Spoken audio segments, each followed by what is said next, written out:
Hey lovelies, it is Susie Ashworth here, Mind Shift and Messaging Mentor, founder of the Baby Business School and the Calm Birth School. And I'm on my phone today because I'm switching over internet providers, and guess what? I now have no internet. How many times have you heard me say that over the last few weeks? Hopefully it is going to be the last time. So please excuse me whilst I adjust myself on my phone every now and again. So I wanted to talk to you guys today about your goals and goal setting, because we have got to the end of the quarter. Hello, Anya, you know what I'm going to say here. We have got to the end of Q1. I know for some people their quarter will start in April, but I'm basically going from January to March.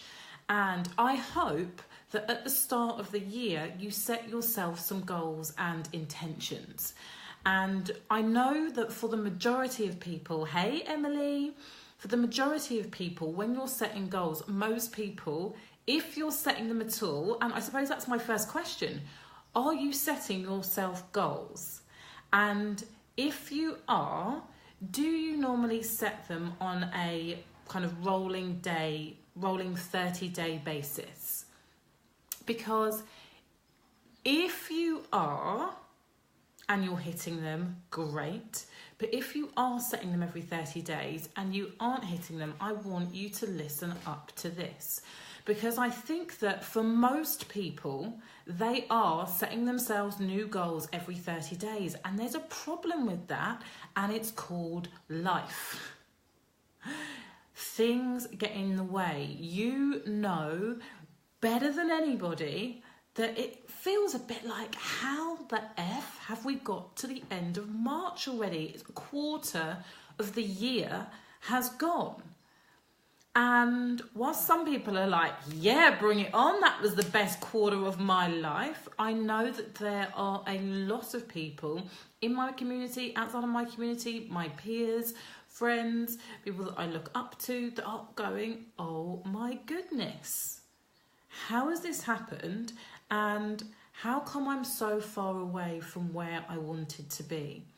And I think that this happens a lot when we're working on a 30-day rolling basis. It happens a lot when we're not setting ourselves firm goals.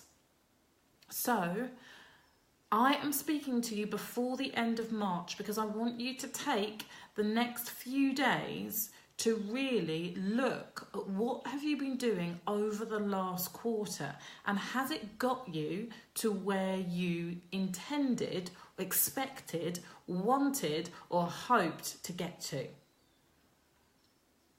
And if the answer is nope, it hasn't, I want you to look and ask yourself, why hasn't that been the case?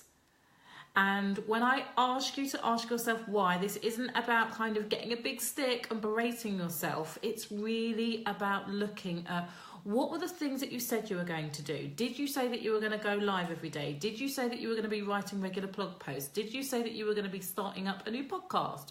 Like, what did you say that you were going to do that was going to help you get to your goals, and what didn't you do? Or what did you do that just did not get the traction, didn't work as well? What do you need to tweak? What do you need to change? What do you completely need to scrap and start again?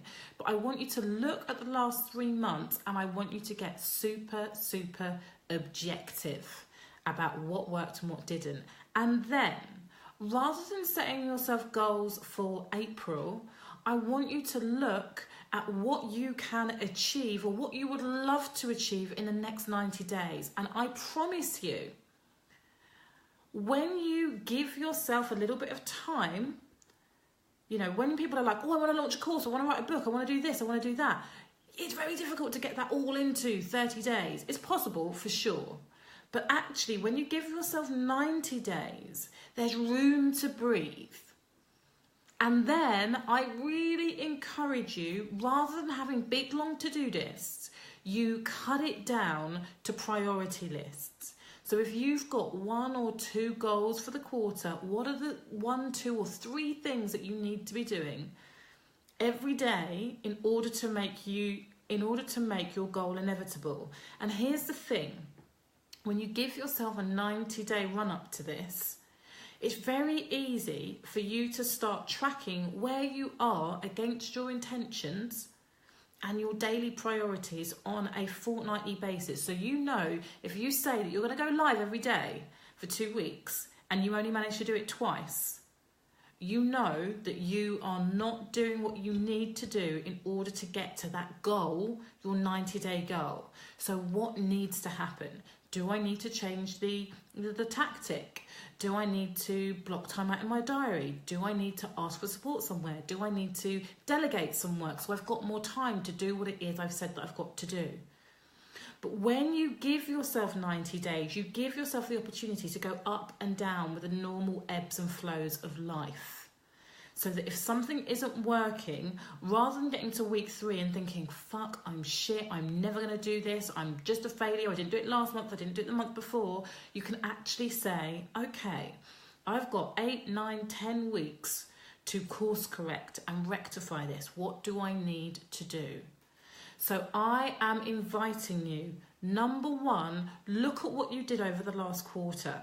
Did you hit your target? And if not, why not? If you did, what do you need to rinse and repeat? But take the time to acknowledge your wins, acknowledge the things that are working for you, and see how you can bring that forward into the next quarter.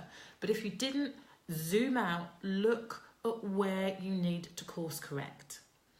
So that is the first step. The second step is to set yourself a very clear goal, maybe one personal, one professional goal over the next 90 days, and ask yourself, what do I need to do in order to move the needle every single day to make that goal inevitable?